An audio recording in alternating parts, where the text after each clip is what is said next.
I'm going to be doing the other half of this, so we'll be talking about Emacs, or as it's referred to, the one true editor. So we'll see kind of the difference between where I think Emacs excels compared to Vim. So let's talk about my first love, right? When I started working, I played around with Vim a lot. I was a sysadmin for a company, so I was bouncing between servers a lot, and Vim was, as Jacob pointed out, kind of like the ubiquitous editor across all these servers, and so I had no choice but to learn it. And the more I worked with it, the more I found that I really enjoyed working with Vim. I liked its modal editing and the way you kind of speak to the editor to manipulate text. And after all these years of using it, I decided I wanted to try Emacs to see kind of what the difference was. But I do want to just start the presentation off by saying I do still use Vim occasionally, right? Mostly because I don't want to learn those years of practice. I don't want to lose all that. So if I was happy working in Vim, why did I even bother making the change to Emacs? Well, it all started with a desire for me to have informed consent, right? Like, most people in the tech space know about this concept of the editor wars and the passionate debate that occurs there, right? That's Vim versus Emacs. Should it be modal editing or key chords? Do you want a thin editor, or is your editor the entire operating system? When I first came across the concept of the editor wars, my kind of knee-jerk reaction was that, well, Vim's better, clearly. But considering I never tried Emacs, I kind of think that that response was a little more of a defense mechanism. I didn't want to think all the years that I've invested in working with Vim were wasted, and there's a better tool out there. So what better way to find out which one is the superior editor than actually trying them both? So I spent an evening, I fired up Emacs, I walked through the tutorial, kind of got familiar with the basic editing commands and how to navigate. I continued down this path for a few nights and weekends, just kind of playing around with it until eventually I felt that I had built up kind of enough muscle memory and had become efficient enough that I could use it for my day job. At that point, I completely replaced my Vim workflow with Emacs just to make sure that if there were any things that Vim gave me that Emacs didn't, I would be hitting those pain points pretty quickly and I could make my decision. So after, say, 6 months of using Emacs, I was finally able to decide on a winner. The answer to the great editor wars, which is which one is better, Vim or Emacs. And the answer was that either of them are best, or neither of them, or both of them. Really, having become quite effective in both editors kind of led me down the thought process that the editor was kind of stupid. Right? Emacs and Vim, while both editors, optimize for very different experiences. And so saying that Emacs is better than Vim or vice versa is kind of a pointless comparison. Vim's core strength is all about the most efficient editing capabilities possible. You saw Jacob talk at great length about how effective it can be at manipulating text. Emacs, on the other hand, is really about having an integrated environment so that your workflow is most efficient as possible. Everything done within the editor gives you a common interface and set of key bindings to work with anything that you think you might want. But Emacs is still supposed to be an editor, right? And there's this joke that I'm sure a lot of you have heard, right, that Emacs is an operating system lacking only a decent editor. And while I think that comment is kind of funny, it's also way off base, I think. The whole concept behind Emacs is that everything should be treated as text, and I should be able to manipulate all of this from within my editor. So if this is the foundation for which Emacs was built, it would be kind of stupid to have built it without some sort of efficient editor.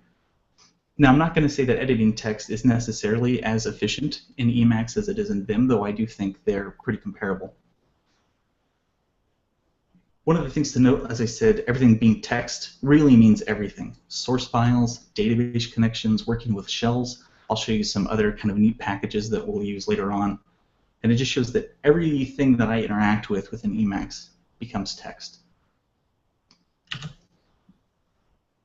So the other flip side of that, the kind of joke for Vim is, right, how do you generate a random string? Well, you put an undergrad in Vim and you tell them to quit. One of the nice things about Emacs is that it's accessible to people who aren't from a CS background. Like, you can use Emacs right away without having to have any sort of formal training. In fact, at my job, there's a fair number of people outside of the dev department that use Emacs, and they basically use it like Notepad. When you don't have to worry about modal editing, right? You can use the arrow keys. You can drag and drop with the mouse and click around. There's context menus and icons and things that help you get started. But of course, that's not where the real power comes from. Everything needs to be keyboard driven, and much like Vim, I hate to move my hands from the home room. So the difference, though, with Emacs is that instead of relying on these different modes of visual mode and insert mode and command mode, navigation and text manipulation is handled through key chords, which is why Emacs gets kind of the joke that it stands for Escape, Meta, Alt, Control, Shift. I'm kind of curious to see what the acronym density is on that. We'll have to calculate that later. Key chords in Emacs have kind of received a lot of criticism, considering that they might be difficult to remember or they're very hard to press. Maybe that's true initially, but I think in very short order you're going to see that muscle memory takes over and you don't think about it. In fact, when I was going through this presentation, I thought about, oh, here's a cool thing I want to show, and I would do it, and then I would have to go look at Emacs's loss infer, which shows me every key I pressed, go see, okay, what did I actually just do to make this happen? Like, I'm so just used to running the commands. Emacs navigation has a lot in common with the readline libraries, right? Because they're both developed by the GNU Foundation. I know there's been some chat in Slack about this recently about do you set VI compatibility in Bash, and that's typically supported by most of your shells. I can tell you the Emacs navigation is supported everywhere for all the shells because they use readline. They're also supported in MySQL clients. Anything that uses the readline library, you're going to already have Emacs navigation on there. So if you've used any of those, then you're already kind of familiar and have a head start in learning Emacs. The key chording that Emacs provides typically follows some sort of pattern. So there's a control something that's going to perform some basic action. The meta version of it, or alt, is generally a stronger version of the control counterpart. So for example, control F is going to move me forward a character, then meta F is going to move me forward a word. Or control T is going to transpose a character, then meta T is going to transpose the word, right? So they're kind of related, and if you start thinking about it in that way, it's very, very quick to build up a large knowledge of what these key combinations are. So there are some editing niceties that I think Emacs provides. I'm not going to go over every single thing that you have to do to learn how to edit. You know, there are things like moving forward by sentences, just nothing too fancy. There's the concept of moving forward by a defun. So defun is a Lisp term, right, which just means a function. Based off the mode that you're editing in, that might be defined differently. So for example, for PHP, right, that's each function is considered a defun. So I can move up by these functions. And similarly, I can mark an entire function if I want. There's a smart case find and replace. So to kind of show you what that means, if I test and test testing, and with I don't know, hello, I can say replace both the lowercase versions, and Emacs is smart enough to say, oh, okay, well, test was capitalized in these other occurrences, so you must want the replacement to be capitalized as well. When I'm refactoring different code, I find that to be very helpful because typically I have the class named in one version, but then the reference named in a lowercase version, and I hate to have to do two sets of find and replace. That's annoying. Another great feature is this concept of narrowing and widening. A lot of times when I was in Vim, I need to do a global find and replace, but maybe actually global, maybe just global to a particular function or even a particular region. And I could go into visual mode, highlight that section, do my find and replace, still using, you know, the standard approach. If we look at how I can do that in Emacs, we'll just pop open another PHP class. So you can see right now, like, I can see this entire file, right? If I pick just any method, I can say, you know what, let's narrow to that. That's all the more that's visible. I can do my global find and replace, widen back up. Now there's other places that course is mentioned that never got replaced. Similarly, you can narrow to just a region, right?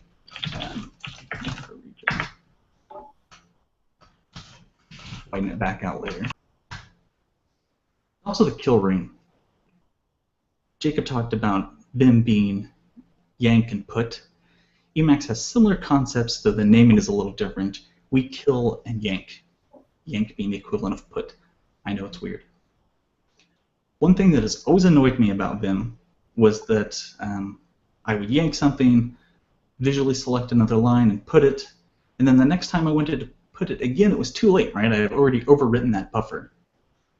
And Vim provides these numbered registers at the top, which lets you say, oh, I want to reference the thing I yanked 3 ago. The trick, though, is that every time you reference one of those, they shift.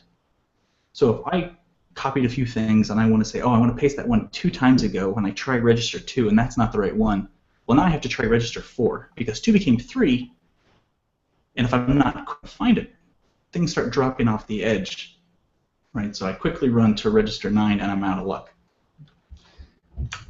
Emacs, on the other hand, has this idea of a kill ring. So I can kill this, kill this, kill this. I can put back the last one, or with a stronger version of the command, right, the meta version, I can pull up a kill ring and say, okay, like what things have I yanked out that I want to restore? Right, so this is going back quite a long ways, right, from like another day or so.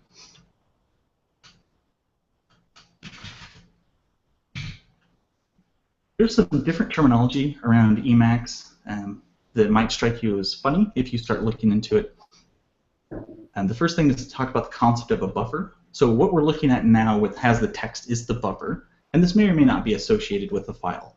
In the case of my presentation, this is associated with a file.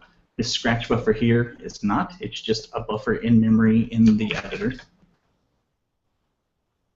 Normally when you think of Windows, you think of like the GUI window, right? The thing your desktop is rendering. But that's not actually what that means for Emacs.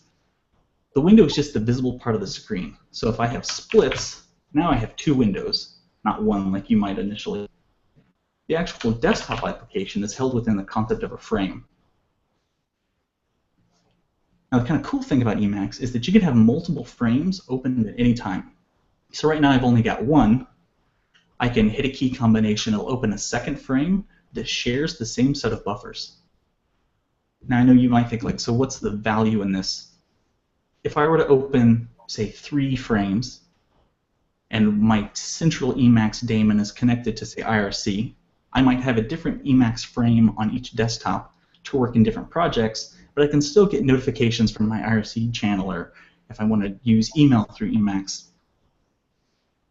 Another benefit of this is, one of the common criticisms is that Emacs is very slow to start up. And that's true to some extent. I mean, it's definitely not as fast as Vim. The difference is, though, that I don't close Emacs like I close Vim, right? Vim, I do an edit, I close it for the day, done. My Emacs session is open for months. Even so, because I run Emacs as a daemon mode, I can connect a client to it, whether that's through the GUI or on a terminal, and that startup is instant, right? Because all the initialization's already been done. I'm basically just rendering some visual client. Emacs really makes a concerted effort to try to make it easy to learn about Emacs, if that makes any sense. So you can call functions using key combinations, but if you don't want to have to remember those, or if you're just starting out and you know there's a command kind of like something you want to do, but you're not sure what it is, you can just call metax, and it will pull up a list of commands that are available for you. So for example, I mentioned losage to show me keys that I've typed. I can run that and think, oh, okay, here's all the stuff that I've been pressing. Of course, this does fuzzy matching, so if I'm not sure what a command is, I know there's something like eval, yeah, buffer, okay, cool, that works. And it hopefully shows me what the key combination would be if I didn't want to execute this the long way. I can also find out what a key is bound to. So one of the problems I had when I started out with Emacs, and Vim too to some extent, is that I'd hit a key and some crazy thing would happen, and I would say, okay, I have no idea what I just did. So I can go into the help mode, which is describe key, and say, okay, what would happen if I ran this key combination? Okay, so that's nothing. What about if I did this? Okay, cool, so that runs the get status mode. I can kind of read about it. It'll show me where it's defined. I can jump into that code, read about it, see what that function does. I can read about advice, which we'll come to later. Here's a little description of what it's all about. Really nice to be able to find out how things work. Much like every other editor, there's this concept of modes. And each mode defines different key combinations or different behaviors. Now, I remember a lot of these, but I certainly don't remember all of these. So if I wanted to find out what's available to me, I can say, give me the help on the mode. And here are all the modes that I currently have enabled for just this buffer that I'm in. So you can see I have tons of modes.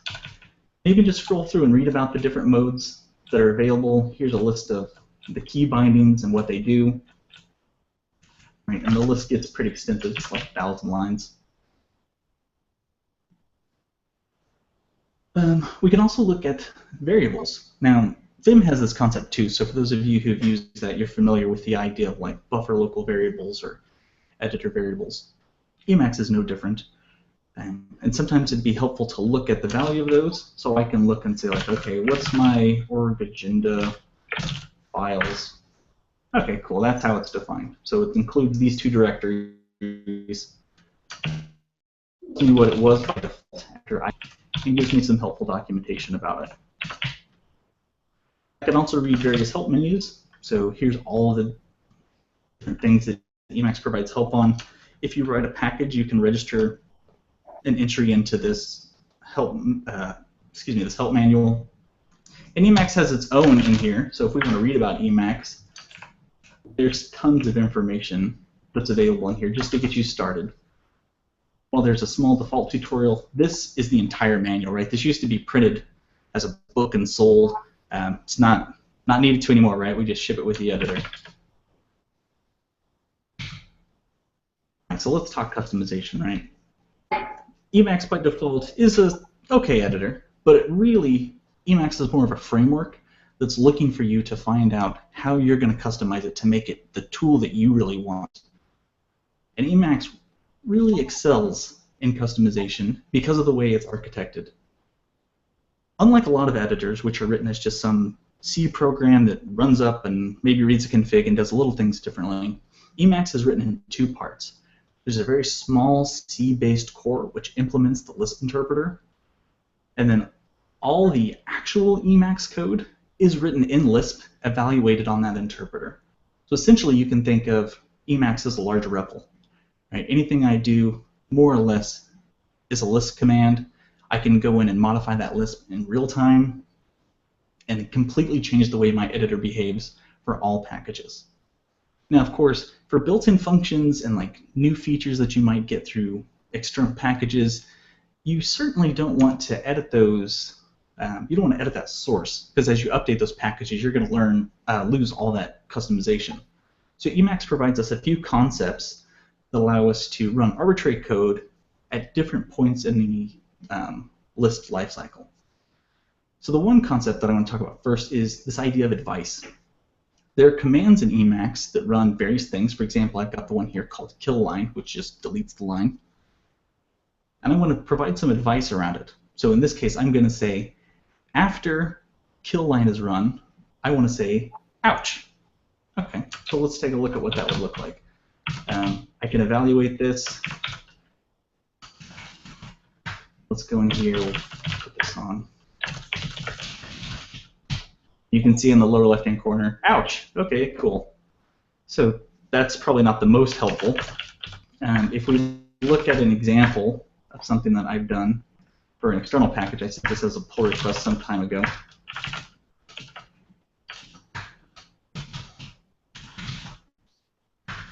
Right, here's some advice that says whenever I delete a file and I'm using this particular package, I want you to look in the cache and remove just this one file from the cache so I don't have to manually invalidate it.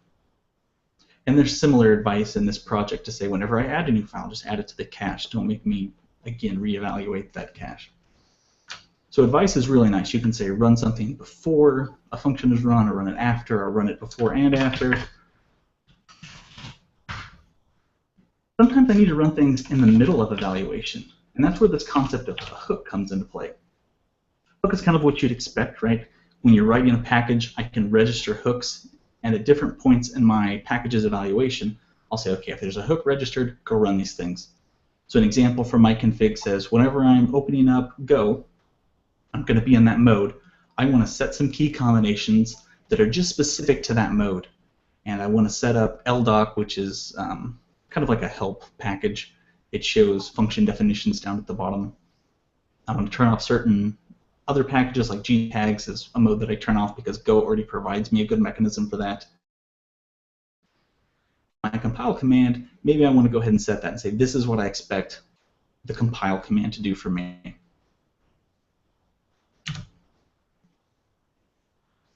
So newer versions of Emacs come prepackaged with a tool called package.el. The benefit of package.el is there are a couple of sites, Marmalade and Melpa, that register packages that the community has developed. And from within Emacs, just install them using them right away. To give you an idea of kind of what that looks like, let's list all the packages that are currently on Melpa or Marmalade. This will take a second to go fetch this updated list.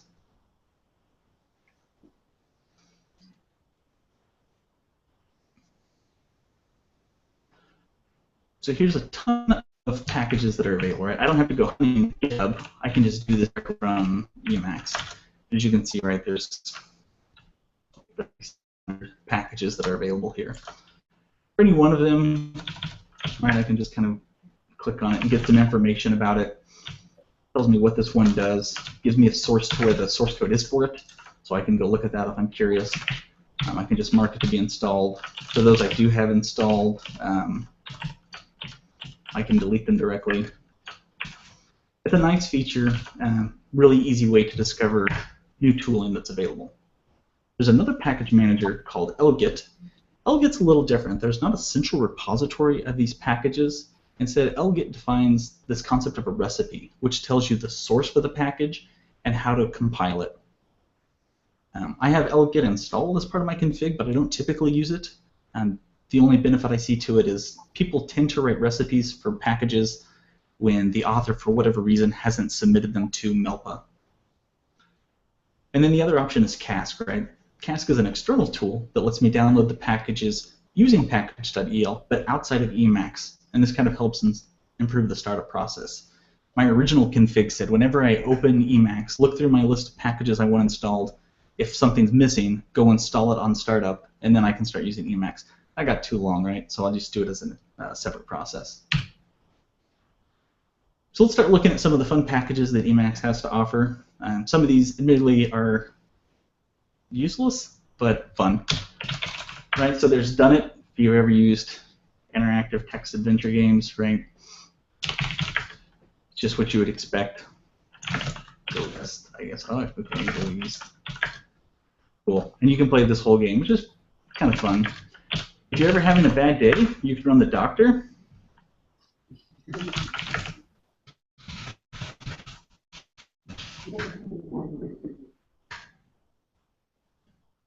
You can start complaining. It'll go back and forth. It's kind of basic, but kind of fun to see how much you can get it off track. And for any of you who have seen the XKDC comic, right, there's, of course, MX Butterfly. You really want to unleash the power of the butterflies? Yes, I do. Okay, cool. Amazing physics. That's the whole command. So, like I said, kind of fun, not necessarily the most useful. There are more useful packages, which is the ones I'm really going to talk about. Most of the packages that I use are all about optimizing my workflow.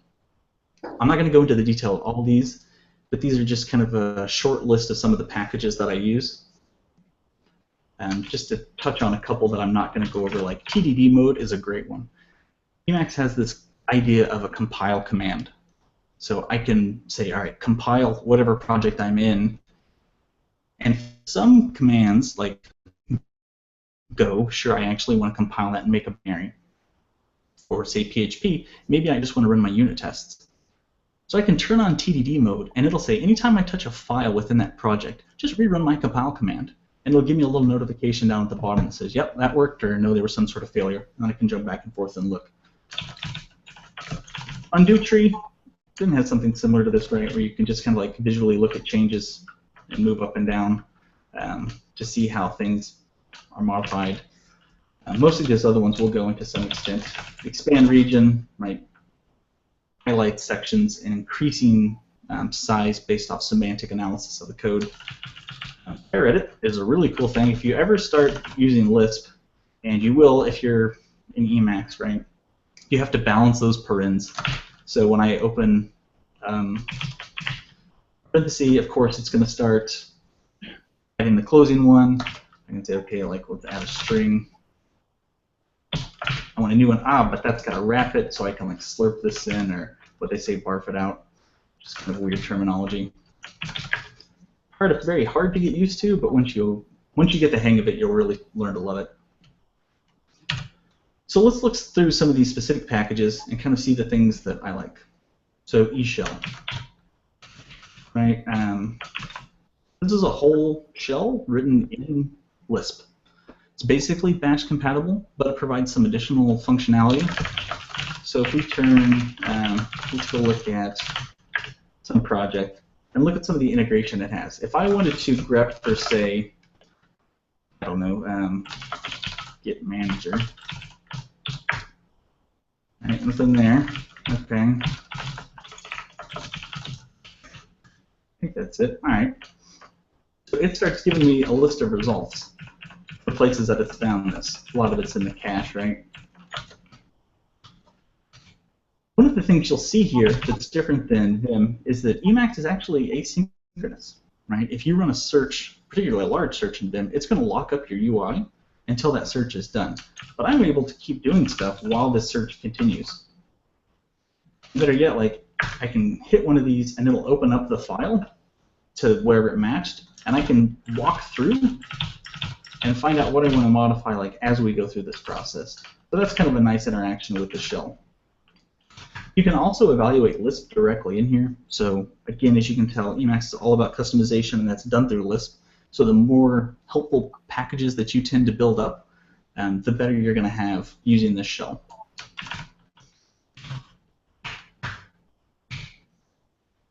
So YA snippets or YA snippets?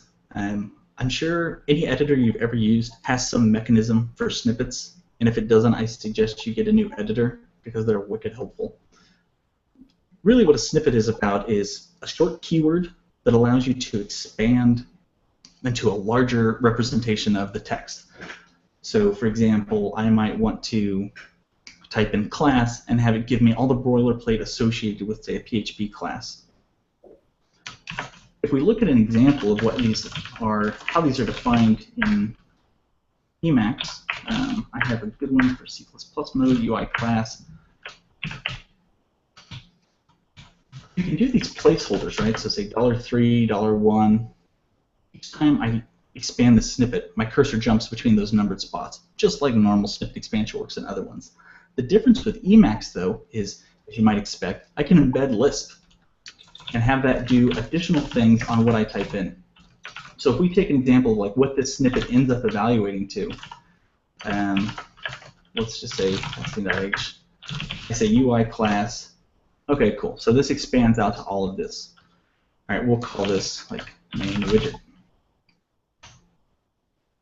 Now notice here that this is inheriting from a class called QWidget, and there's an include at the top for QWidget. But if I want to include something different, right, I can say include main, and that'll take care of that for me. Similarly, I have one for the source, which lets me type things in. So if I say QMain, it knows how to find the related UI files, and I can just tab through these and again change whatever I want.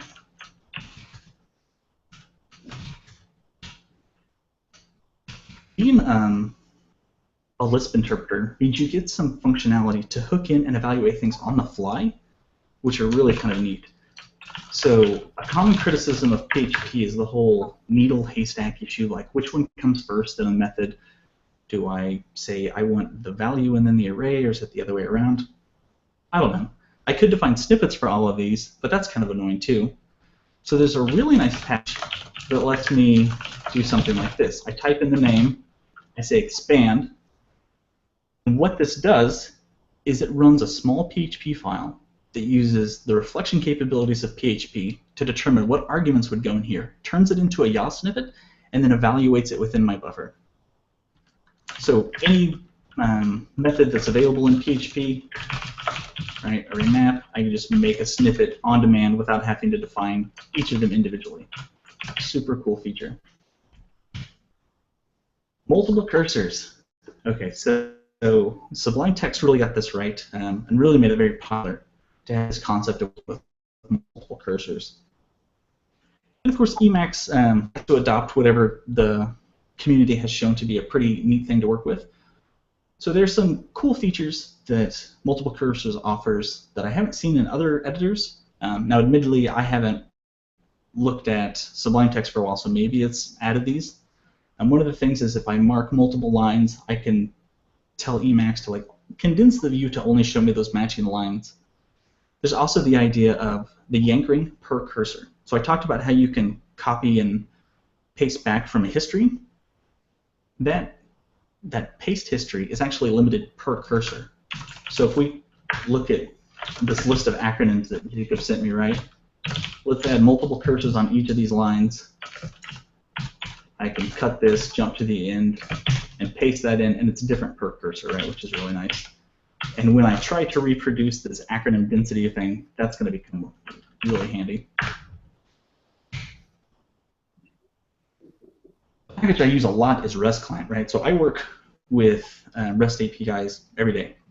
And for the longest time, I was using an extension to Chrome that would let me perform web requests. But there are a few things about it that I just found to be really annoying, right? There's not a convenient way to comment on saved requests so that when I go back and look at the project later, I say, oh, yeah, that's what that was supposed to be doing. I can't really share the things that I had saved in Postman, so if someone else was going to work on my project, I'd like to send them a batch of requests to make in a particular order, and I couldn't do that. And then if I'm going to write embedded JSON in that extension, that's probably not the easiest. Of course, Emacs has a solution for this, and it's RestClient. This is a RestClient file. Just a comment, simple text, nothing fancy here, right? But if I try to execute this line, what it'll do is it'll actually make the REST request for me, give me the results, and because it looks at the headers of the response and knows that it's JSON, it turns on my JavaScript mode or my JSON mode and formats it for me. Just to see that it knows it does that right, I can request things in, I think this is XML. Do it this way. Right, so now I'm in XML mode. Great. I can post stuff as well. You can set the content type as a header. And this is just text, right? So I can save this and send this over to anyone who wants to execute this again.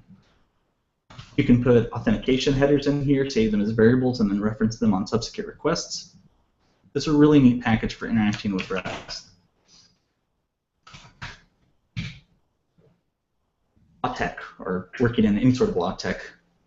I don't do as much LaTeX as I once did, but I do still have an occasion to get in there and play around with stuff once in a while. For any of you that have ever edited LaTeX that has a lot of like mathematical formulas in them, it's a real pain to know, like, did I get that right? Does that look okay? But Emacs has a good solution for this as well. So if we look at this, you can kind of see, right, I've got some formulas here. And I think those look right, but it's kind of hard to tell if that's really the representation I want. So I can say, you know what, preview this buffer. And it'll render in place an image representation of that formula. So it's very easy for me to say now, like, oh yeah, okay, I got that right, great. And then I can clear it back just to put back the text. Another thing, when I'm working on a file, I like to be able to kind of see my progress as I work and make sure that everything's coming out in the file okay. And there's a cool package to do that too. So let's pick up a file.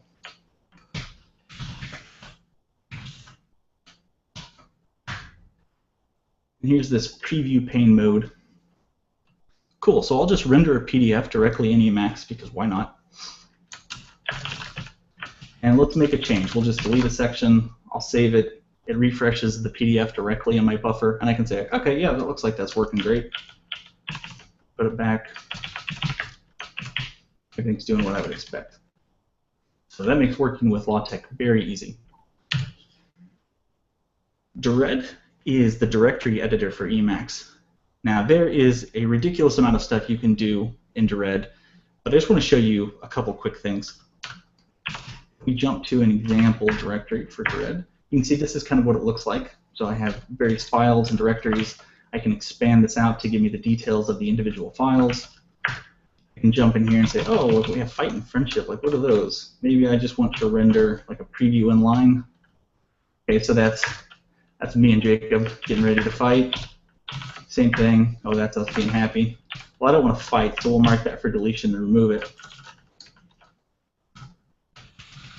And because everything is text, I can turn on what's called writable Dired mode. I can mark these cursors and say, like, okay, save that, rename those, get in a shell so you can see that I'm not lying to you. All right, and I've renamed the files on disk. Very helpful for keeping your files clean. Let's go ahead and just mark those all and delete them. That's Dired. Projectile is an awesome project management tool. You've already seen me use it a couple times. It allows me to quickly jump between projects. So right now I'm in a project for my presentation, but if I wanted to open a file in my Emacs project, right, I can say, all right, jump to my emacs.d project, open up my file, and here we go. Now any command I run, like say a search, I want to search for like org mode. It knows to do this within the within just that project's root. Right, so here are all the places I reference org mode in my project. Now org mode itself is mentioned way more in that project, but they're not committed to my Git repo, so it's being ignored. So these are only the things that I've done. So it lets me search within files, it lets me search for files, a ton of stuff you can do. If you look at the list of projectile commands, you can see it's just ridiculous how many project-specific things you can do with it. Helm is the package that I would say I use more than any other package. It builds itself as kind of an incremental completion and selectionary framework.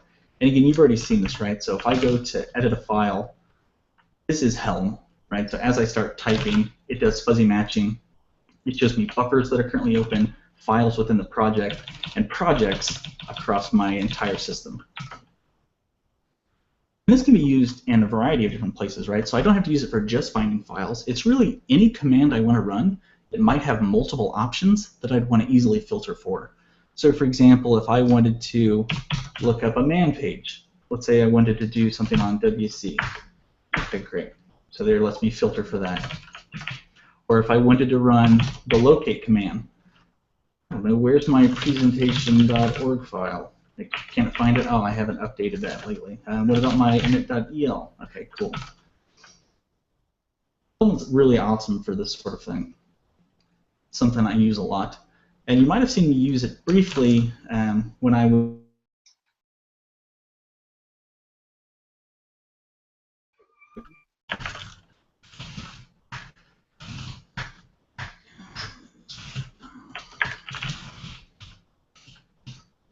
that has this idea of a swoop. And put in swoop, I start typing for some sort of pattern, like I did advice earlier, and this just searches within the buffer for all those references, and I can move back and forth and see where they are. I can actually put that in edit mode, edit them within Helm, save them to the file if I want. Lots of kind of neat stuff you can do there.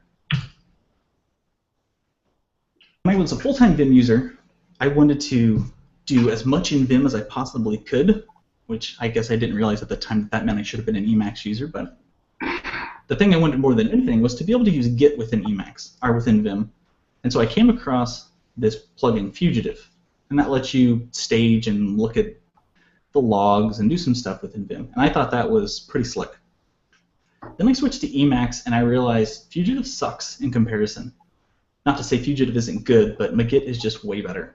This is probably the best user interface I've seen for Emacs, my personal opinion, right? So if we look at my presentation, right, like I've made some changes already. I modified this. I can quickly see, like, all right, so that's something that's different. Let's stage that. Let's go and commit it. Oops. Go ahead and save that. I can look at the history of commits. I can walk through what's changed. I can look at the log in a variety of formats. So I want like long format. I can say, you know what, let's grep the patch that has XML in it. Oops.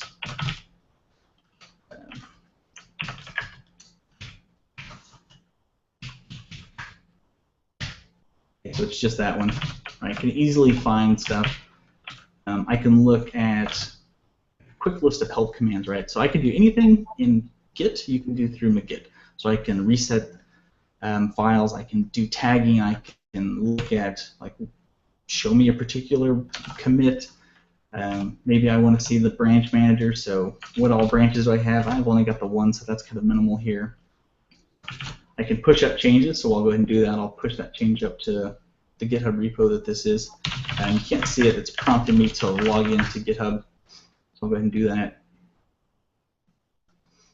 I can issue GitHub pull requests from here. I can fetch pull requests, apply them locally, view them, merge them in.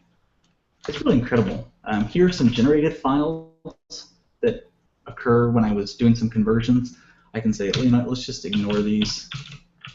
Let's look at those changes then, right? So it's created a new file for me. We'll stage that.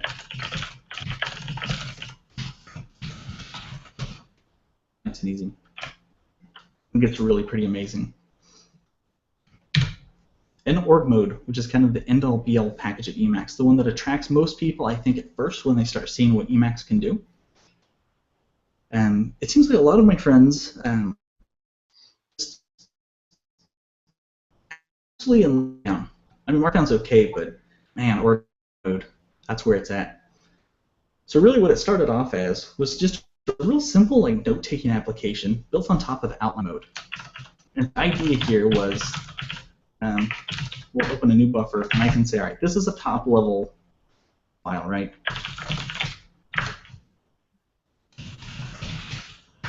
Nest, okay. Keep dropping this down, and I can collapse and just easily see kind of what I'm working in. Check items.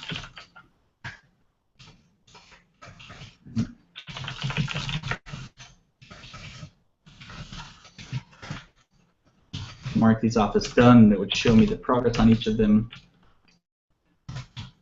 I can mark things to do and then say that I'm done, and it says the date that I finished them. I can set deadlines based off the calendar, so I want this in like 2 weeks. That's when that's due. You can use this to generate an agenda. So here's my agenda, and I have these options. So let's like look at my personal agenda, all my to-dos. Oh, work on the Emacs talk. That's done. All right, cool. You can export this in a variety of formats. So I pick an org file that maybe I want to. Let's save this real quick. It's just an org. We can export this as a calendar, as an HTML file, as LaTeX. Right. So again, this generates out just kind of what you would expect to see. A really neat feature that I like is being able to add code within this. So let's say I wanted to add a little bit of code for PHP. I can open this up in a new buffer, which is already set in PHP mode.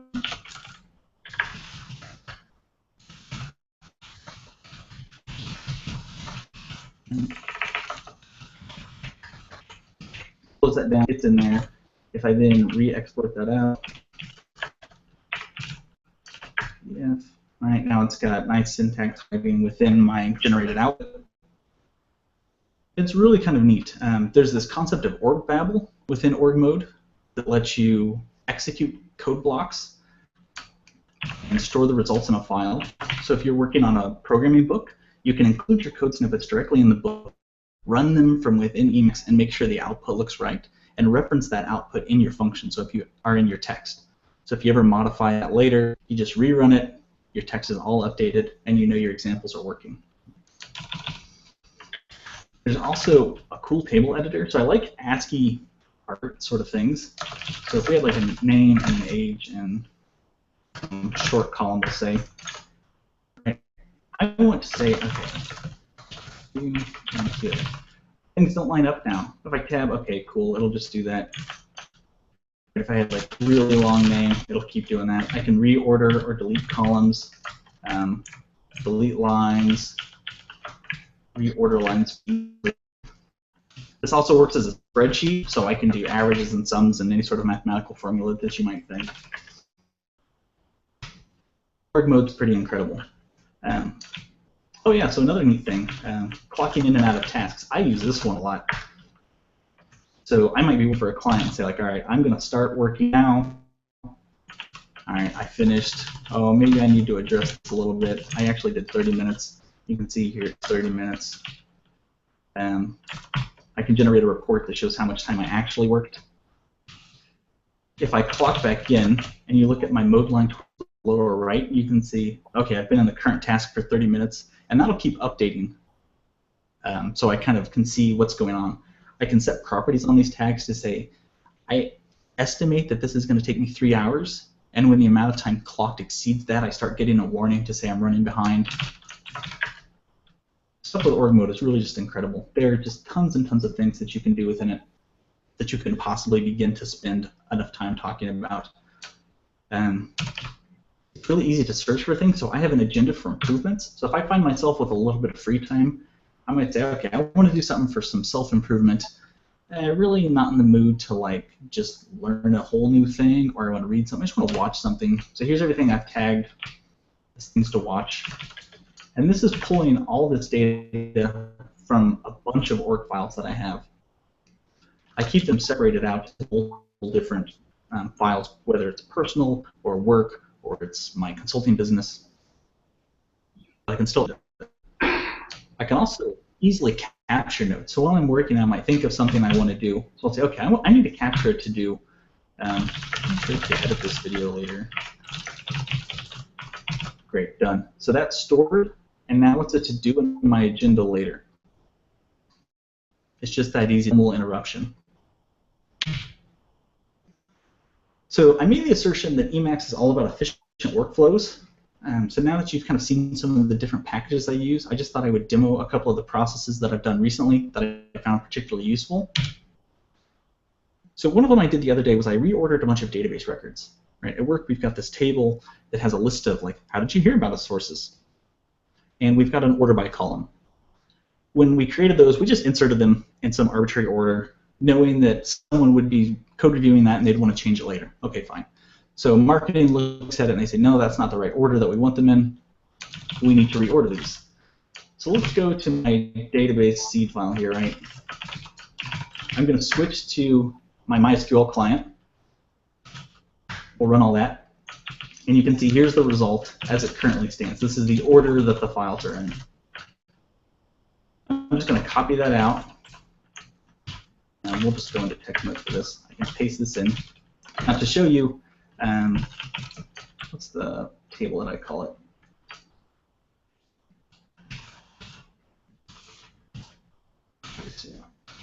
So it's sources, right? So what I need to do is I need to choose an order for these. You can use org mode here to easily shift the order, as I talked about. So let's kind of put these in whatever we think is important. Maybe newspaper first. So it's a different order than it originally was. What I'll do now is I'll go into text mode. I'll mark all these lines, and I'll say, you know, okay, update sources, set order by equals something, this value. Now I have to set these numbers, right? So okay, I'll just set them mark here, okay, come here, switch back to SQL mode, run it, done. In the order that I would expect. It should match the order that we specified. Really nice, easy way. It would have taken me longer had everything not been within one environment. Another is a particular edit was introduced into some code. So if we jump to like my Emacs project, and let's get, say, into file. There's all sorts of crap in here that I've done. Maybe I want to find out, like, when did I add lfeed? We already talked about before that I could open up my Git, look in the log, and say, let me grep for lfeed. And it'll eventually show me, okay, that's where I added support 212F5A1. Another way I can do it, if I know the change was pretty close, I can go into Git's time machine and just walk through the history of this file, and you can see things are changing, right? So is lfeed here now? Oh, it's not there. So I must have introduced it in one of these. Okay, so I can copy a particular SHA, right? So this is the first one that was in, so I'll hit W to copy the SHA, exit time machine mode, and say, okay, Git, show me the commit for this SHA. That's the same one, right? And support for lfeed. Kind of a neat thing. And let's try to combine some of what we've looked at and see if we can figure out how to do Jacob's thing. I'm going to do all of these. Let's just cut it here. So let's mark all of these. I think what's a good way to do this. So I think we can cut this out. We can say we know we want to divide. We're going to times by this, length here, like this, times by that. Length of what I cut. Get rid of that. Just close that one. This closes the divide. All right, great. So there's all the acronym densities.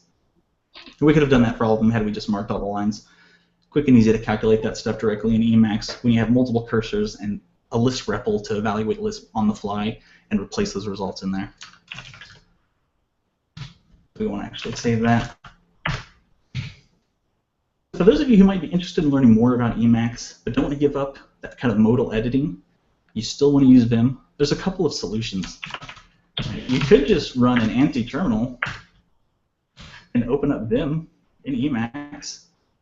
That works. Right? Probably a little ridiculous. As an aside, too, you can also open up Emacs within Emacs.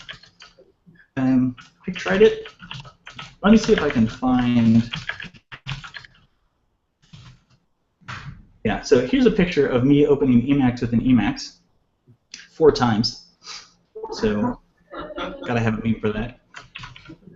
I don't know why you'd want to do that, but you can. But a cooler thing you can do is use a package called evil, which lets you have Vim-style key binding. So I can just toggle that on real quick, and you can't see the keys that I'm pressing. Let me just show you the velocity, right? So I need Vim key navigation here. And I can do the things that you would expect, right? Like go to the next M, delete a word, right? Yank works, visual works, all the stuff you'd expect. I don't use it, but if it's a good way to get you started into Emacs, you definitely can. That's something fun for you to do. So let's just wrap this up real quick. If you have any questions about Emacs or you're interested on how to get started, you can find me on Twitter. Again, it's KeelerM84. And the presentation is here. All right, let's just make sure I have everything committed. Yeah, okay, that's all good. Stuff's pushed. You can view these as this presentation as an org file directly, right? So I talked about all the power of org. That's all this whole presentation was, right? Was one big org file. So if you want to just look at this as pure text, you can. If you wanted to look at a PDF, I'll go ahead and export that for you as well. Let's see what that looks like. So here's the presentation that way. Why not? We typically use reveal.js, so let me just convert this to a real.js file as well. I'll combine all that stuff. We don't need the text file.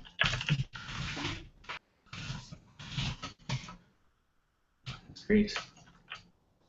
Put it back into present mode. Go back to where we were. In case you don't want to remember this is at, let's go ahead and send a link to it. So we'll open up Twitter.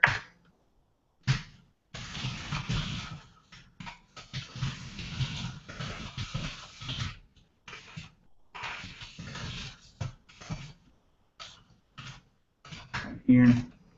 Let's shorten that link. Okay, tweet it out.